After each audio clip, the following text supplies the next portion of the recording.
नमस्कार, मैं आपका दोस्त ज्ञानचंद तिवारी स्वागत करता हूं आपका आपके अपने YouTube चैनल मिशन अन्नदाता है जीवन पर। दोस्तों, आज आपको हम धान की फसल की कुछ रोग और कुछ बीमारियों के बारे में बताएंगे। अगर आपने अभी तक हमारे YouTube चैनल को नहीं सब्सक्राइब किया है तो कृपया सबसे पहले आप हमारे YouTube चैनल को सब्सक्राइब करें, वीडियो को लाइक करें और वीडियो को अंत तक जरूर देखें, जिससे कि आपको पूरी जानकारी अच्छे से मिल सके। ये आप देख पा रहे हैं किसान भाइयों की ये पूरा धान का प्लाट है। धान की अच्छी फसल है, ये पूरा हरा भरा बना हुआ है और कल्ले भी फूट चुके हैं, धान का विकास हो चुका है। इसी समय पे कई ऐसे कीड़े का प्रकोप ऐसा होता है, ऐसी बीमारियों का प्रकोप होता है, जैसे खैरा रोग की बीमारी होती है, कीड़े का प्रकोप होता है, जैसे तना छेदक बीमारी का प्रकोप होता है। जो कल्ले, जो पत्तियां नई निकल रही होती हैं, उनमें अटैक होता है।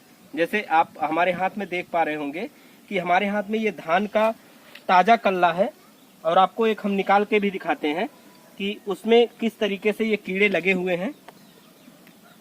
ये धान का कल्ला है, ये मेन कल्ला यहाँ से निकलता है, जो मेन इसकी शाखा निकलती है। ये देखिए, थोड़ा वीडियो लाइए, ये आप देख पा रहे हैं, ये मेन शाखा निकल रही है, इसमें कीड़े का प्रकोप है। आप देख पा रहे हैं नीचे से कीड़ा काटा हुआ है और हमारे हाथ में कीड़ा भी है। ये आप देखिए, ये कीड़ा जो कि मेन शाखा निकलती है धान की फसल की, उसको काट देता है। इसको बोलते हैं तना बेधक कीट। ये जब काट देगा तो आपका पौधा धीरे धीरे सुसुप्तावस्था में आएगा, पौधा मेन शाखा सूखने लगेगी। जब मेन शाखा सूखेगी, पूरे पौधे पे प्रभाव पड़ेगा, पौधे का विकास रुक जाएगा और जब विकास रुक जाएगा तो पौधा तना छेदक कीट मर भी सकता है। किसान भाई, मतलब पौधा इस कीट को धड़ छेदक या सफेद बारीक कीट के नाम से भी जाना जाता है। यह कीट पौधों के संपूर्ण बढ़वार अवधि में नुकसान पहुंचाता है, परंतु मुख्य रूप से पौधशाला एवं धान की फसल में कल्ले निकलने की अवस्था में ये कीट ज़्यादा नुकसान पहुंचाते हैं। मादा कीट गहरे भूरे रंग की, आगे के पंख पीला रंग लिए हुए, जिस पर काले काले गोल गोल धब्बे पाए जाते हैं।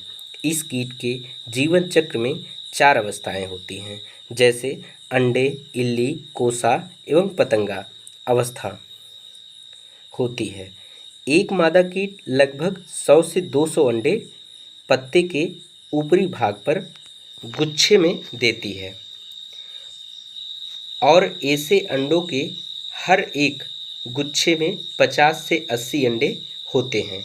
ये अंडे मादा कीड़े के बालों के गुच्छों के पीले भूरे बालों से ढके रहते हैं।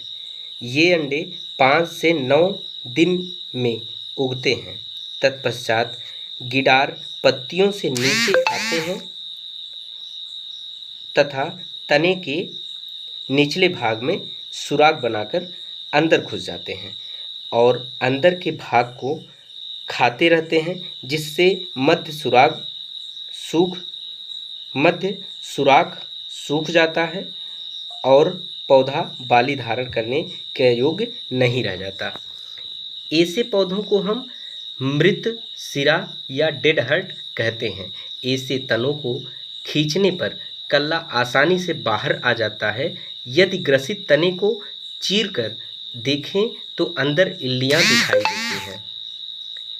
यह कीट लगभग 40 दिन तक इसी अवस्था में रहकर फसल को नुकसान पहुंचाता है। धान में बाली बनते समय पुनः इल्ली तने के मध्य भाग के पास छिद्र कर देती है और अंदर के भाग को खाती रहती है, जिससे निकलने वाली बाली सफ़ेद हो जाती है, जिसे हम सफ़ेद बाली कहते हैं।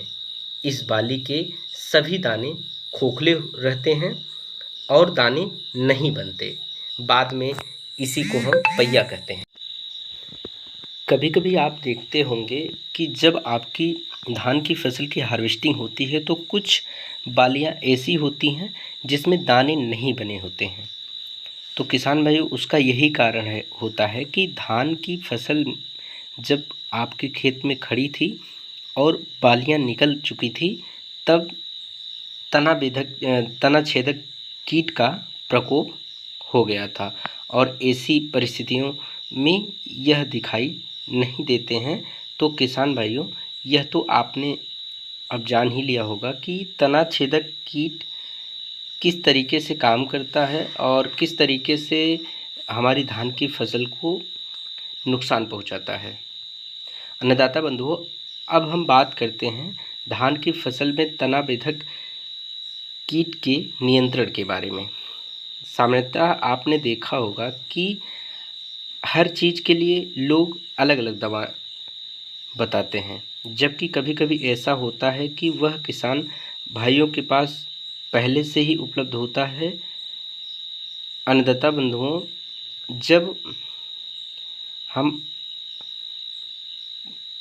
कीटनाशक दवा लेने जाते हैं दुकानों पर, तो कभी कभी ऐसा होता है कि जो टेक्निकल हम बता रहे होते हैं वो टेक्निकल उस दुकान पर उपलब्ध नहीं होता है। तो आज हम आपको जो दवा बताने वाले हैं वह दवा लगभग सभी जगहों पर, सभी दुकानों पर आपको उपलब्ध हो जाएगी, जो आसानी से आप खरीद के आप आसानी से अपनी फसल में उसका प्रयोग कर सकते हैं। किसान भाइयों, हम यहाँ पर जैविक कीट नियंत्रण की भी बात करेंगे और रासायनिक कीट नियंत्रण दोनों विधि की आज हम बात करेंगे, जिससे जो हमारे जैविक किसान भाई हैं उनको भी सुविधा हो सके। किसान भाइयों, अगर हम रासायनिक दवाओं की बात करें तो वह है इमिडाक्लोरोपिड 17.8%, इमिडाक्लोरोपिड 17.8%, 1 ml प्रति लीटर पानी में आप मिलाकर।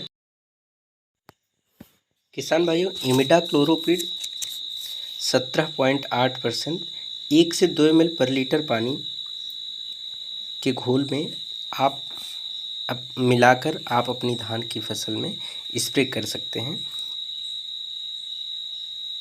किसान भाइयों, ध्यान रखना है कि ऐसी स्थिति में धान के पौधे पर पानी रुकता नहीं है, तो उस समय हमें चिपको का भी प्रयोग ज़रूर करना चाहिए।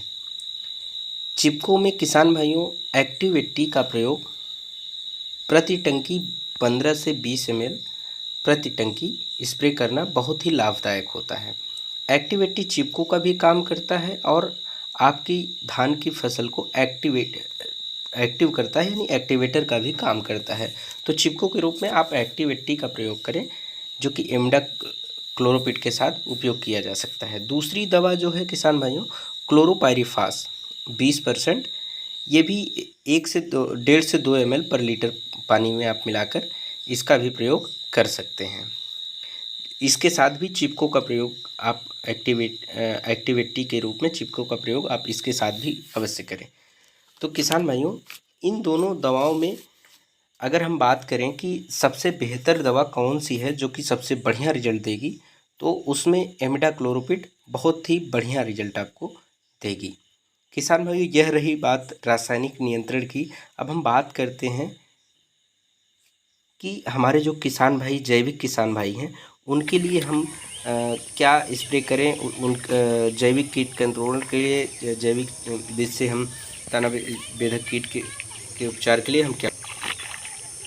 किसान भाइयों, जो हमारे जैविक किसान भाई हैं उनके लिए भी तना बेधक कीट का नियंत्रण करना सबसे आसान तरीका है। सबसे पहला यह है कि जब हम अपनी धान की फसल की रोपाई करें, उस समय प्रति एकड़ के हिसाब से नीम की खली 50 किलोग्राम का प्रयोग अगर हम अपनी धान की फसल में करते हैं तो तना बेधक कीट का प्रकोप नहीं होता है, बहुत कम ही होता है। दूसरा जैविक विधि से जो तरीका है वह यह है कि हम अपनी धान की फसल में फेरोमोन ट्रैप का। किसान भाइयों, जैविक विधि से अगर हमें तना बेधक कीट का नियंत्रण करना है तो हम फेरोमोन ट्रैप का भी उपयोग अपनी धान की फसल में कर सकते हैं। फेरोमोन ट्रैप अगर 1 एकड़ में हम 3 से 4 लगा दें तो बहुत ही फ़ायदेमंद और बहुत ही लाभदायक होगा। किसान भाइयों, फेरोमोन ट्रैप का प्रयोग हम रासायनिक विधि में भी कर सकते हैं। रासायनिक विधि में अगर हम फेरोमोन ट्रैप का उपयोग करते हैं तो हमें कब कीटनाशक का प्रयोग करना पड़ेगा। किसान भाइयों, इसी में अगर हम एक और उपाय है कि अगर हम जैसे रासायनिक दवा का स्प्रे नहीं करना चाहते हैं तो उस स्थिति में हम नीम ऑयल अगर हमें मिल जाता है, मार्केट में नीम ऑयल आपको मिल सकता है। नीम ऑयल आप ले लीजिए 40 से 50 ml पर टंकी, यानी जो 15 लीटर की एक टंकी होती है उसमें 15 लीटर पानी में 40 से 50 ml पर टंकी आप स्प्रे कर दीजिए। बहुत ही बेहतर रिजल्ट मिलेगा और आपको रासायनिक दवाओं से छुटकारा मिलेगा। तो किसान भाइयों, मैं आशा करता हूँ कि आपको सारी जानकारी आपको तना बेधक कीट के बारे में मिल गई होगी। किसान भाइयों, अंत में हम आपसे निवेदन करेंगे कि आप जैविक विधि से अपनी खेती करें, जैविक कीट कंट्रोलर का उपयोग करें, फेरोमोन ट्रैप का उपयोग करें, नीम ऑयल का उपयोग करें। कोई भी फसल आप लगाएं उसमें कीटों का नियंत्रण करने के लिए आप जैविक विधि अवश्य अपनाएं। पहली प्राथमिकता आप जैविक रखें, इसके बाद आप रासायनिक रखें। जैविक विधि से आप खुद स्वस्थ रहेंगे, आपका परिवार स्वस्थ रहेगा, आपका जो प्रोडक्शन होगा, जो उत्पादन होगा, बहुत ही अच्छा और गुणवत्तापूर्ण होगा। तो किसान भाइयों, वीडियो के अंत तक बने रहने के लिए आपका बहुत बहुत धन्यवाद।